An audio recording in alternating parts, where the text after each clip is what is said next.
The government knew. They had the files. They had the victims, they had the names.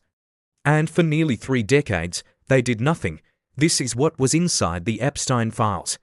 If this is the kind of content you've been looking for, built from actual court records and primary documents, not recycled headlines, subscribe before we go any further. You won't want to miss where this goes. Jeffrey Epstein was a financier. He had no college degree, never ran a publicly traded company, and his actual source of wealth has never been fully explained. What is documented is that by the 1990s, he was managing money for some of the wealthiest individuals in the world, owned properties in Manhattan, Palm Beach, New Mexico, Paris, and a private island in the US Virgin Islands called Little St. James, and had cultivated relationships across politics, finance, science, and royalty on a scale that almost no private individual had ever achieved. The FBI received its first credible tip about Epstein's abuse of minors in 1996, filed by survivor Maria Farmer. Federal agents took no action. The case went nowhere. Nearly a decade passed before law enforcement moved at all, and when it finally did, it wasn't the FBI that made the first move. It was a local police department in Palm Beach, Florida. In March 2005, the Palm Beach Police Department opened an investigation after a woman reported that Epstein had paid her 14-year-old stepdaughter for a massage that turned sexual. Detectives spent 13 months building a case. They identified victim after victim. What they found was a structured operation. Young women, many of them teenagers, were recruited under the pretense of professional massage work, brought to Epstein's Palm Beach estate, paid in cash, and abused. Some were then recruited to bring in more girls. Investigators found one woman who told them she had been recruited at 16, paid $200 per session, and instructed to tell Epstein she was 18. The youngest victim the FBI formally interviewed was 14 years old.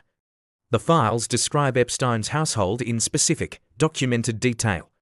An employee at the Palm Beach estate told FBI agents in 2007 that his duties included fanning $100 bills on a table near Epstein's bed before appointments, placing a gun between the mattresses in the bedroom, and cleaning up afterward, including disposing of used condoms. The same employee told agents that Epstein sent him to deliver flowers to a student at Royal Palm Beach High School to mark her performance in a school play. The girl attended the same school as one of Epstein's victims. By May 2007, the FBI had completed an 82-page prosecution memo and a 53-page draft federal indictment. Investigators expected Epstein to be indicted that month. The charges were prepared not just for Epstein, but also for 3 of his personal assistants. Then the case was pulled back from the edge. U.S. Attorney Alexander Acosta, who headed the Southern District of Florida under the George W. Bush administration, entered negotiations with Epstein's legal team, which included Kenneth Starr, the former independent counsel whose recommendations had led to the impeachment of President Bill Clinton. What Acosta's office produced was a non-prosecution agreement signed on September 24, 2007, one day before the prosecutor on the case was prepared to file the indictment. The terms were extraordinary. Epstein would plead guilty to 2 state-level prostitution charges, not federal sex trafficking. He would serve 18 months in Palm Beach County Jail. He would register as a sex offender. He would pay civil damages to identified victims. And in exchange, the federal government agreed to end its investigation entirely and grant immunity from all federal charges not only to Epstein, but to named co-conspirators and any unnamed potential co-conspirators. The deal was made secret. Victims were deliberately not told.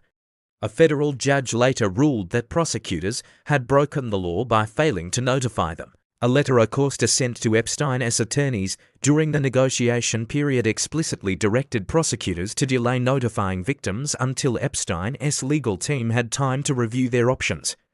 The Justice Department's Office of Professional Responsibility reviewed the deal in 2020 and concluded that Acosta had exercised poor judgment, but stopped short of finding professional misconduct. The OPR report noted that investigators had not yet identified the full scope of Epstein's crimes at the time the deal was signed.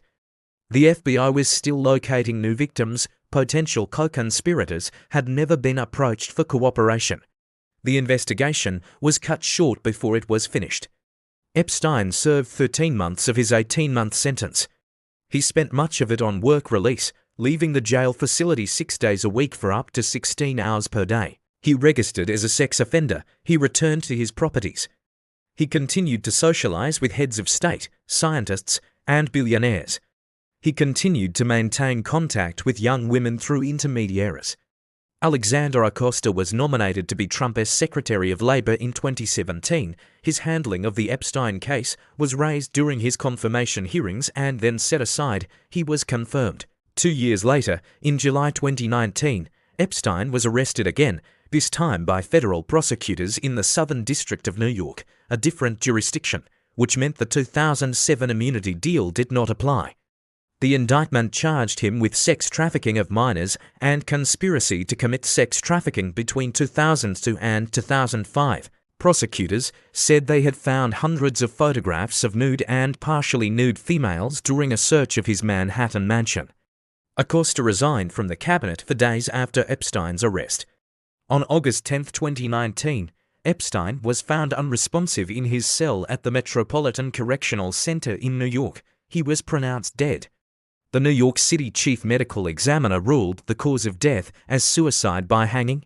Prison surveillance footage reviewed by DOJ investigators showed no one entered his cell that night.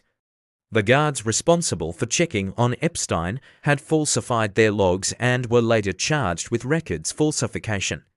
The broken surveillance camera in his unit had not been repaired. The DOJ's own internal review, released as part of the Epstein files, concluded that mismanagement and negligence, not foul play, explained the circumstances of his death.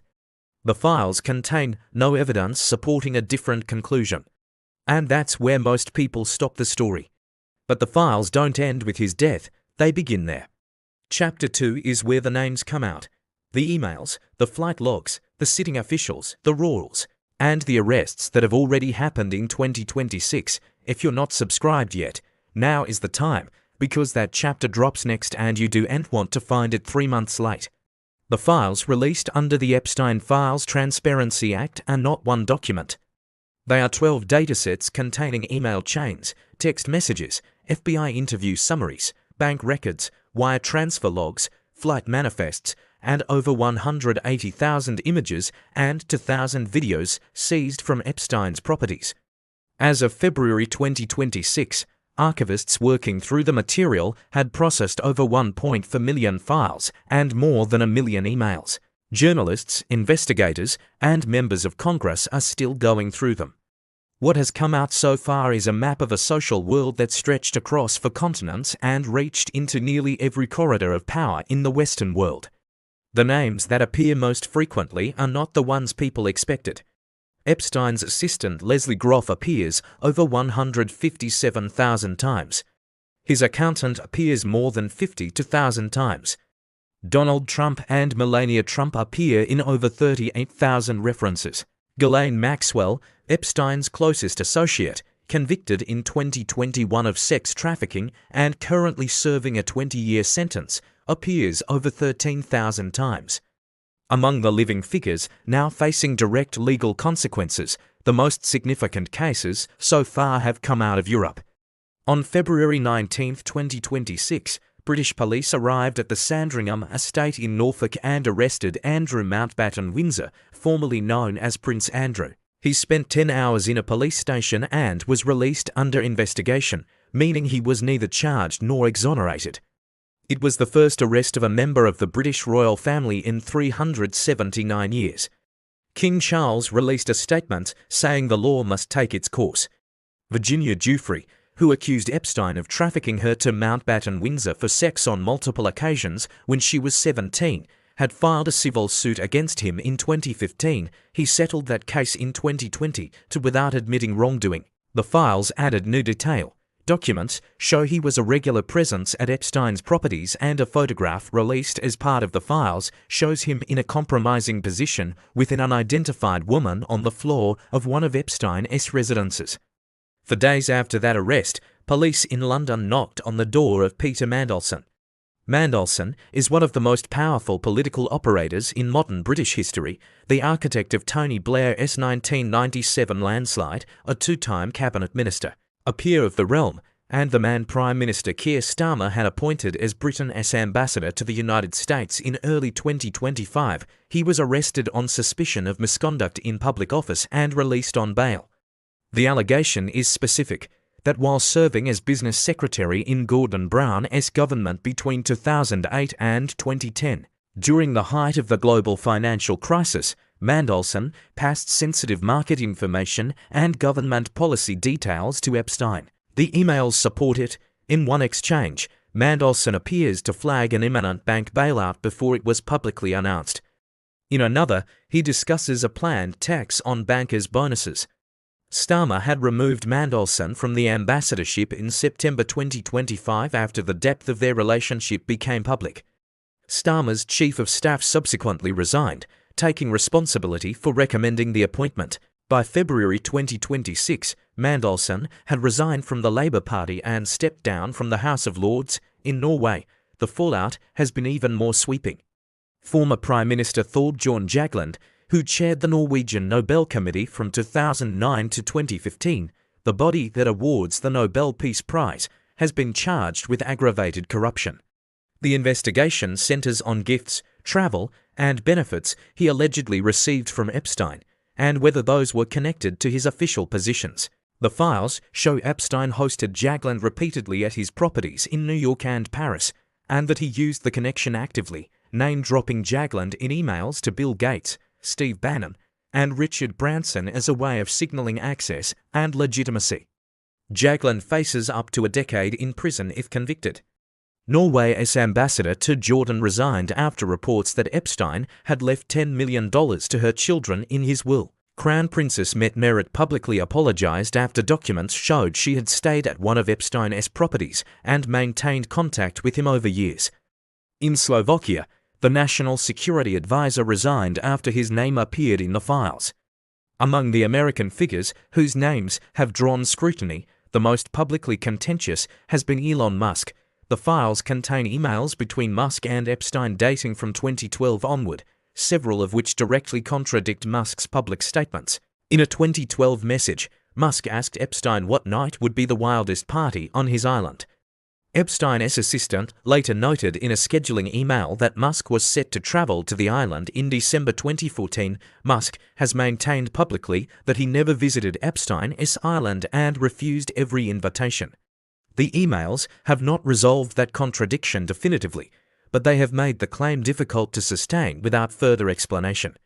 Musk has not addressed the specific emails directly. Howard Lutnick, who currently serves as Trump's Secretary of Commerce, publicly stated in October 2025 that he had cut ties with Epstein in 2005 after touring his Manhattan townhouse. The files contradict that account. Emails show that in December 2012, Lutnick and his wife traveled to Epstein's private island, Little St. James, arriving by yacht with their children. A follow-up email from Epstein's office confirmed the visit. A Commerce Department spokesperson said Lutnick had limited interactions with Epstein in the presence of his wife and has never been accused of wrongdoing. The DOJ's own July 2025 memo addressed the question that has driven most public interest since Epstein's death. Was there a client list? The answer, according to the memo, is no. No credible evidence of a systematic blackmail operation was found, and no evidence predicated an investigation against uncharged third parties. That finding has been met with skepticism across the political spectrum. Half the files that legally qualify for release have still not been made public. Congress members who have seen unredacted documents can only view them in secure federal facilities. Survivors and their legal teams have publicly criticized the DOJ for, in some instances, redacting the names of alleged perpetrators while leaving victim names visible. What the files have confirmed through verified documents, emails, and court records is that Epstein was not operating at the margins of elite society. He was embedded in it. He used access as currency, information as leverage, and proximity to power as protection. The system that was supposed to stop him knew about him in 1996, investigated him in 2005, and buried the case in 2007. When he was finally arrested again in 2019, he died before standing trial. The people he moved through the world with, the politicians, the royals, the billionaires, the cabinet members are still being identified, some are being investigated. To have been arrested, one has been charged. More files are still coming. That's where the Epstein case stands as of March 2026, and that is what the files actually show when you go through the source material rather than the headlines. If this video gave you something the news cycle didn't, subscribe. Every video on this channel is built from primary documents, court records, and verified reporting. That's the standard, and it's not changing.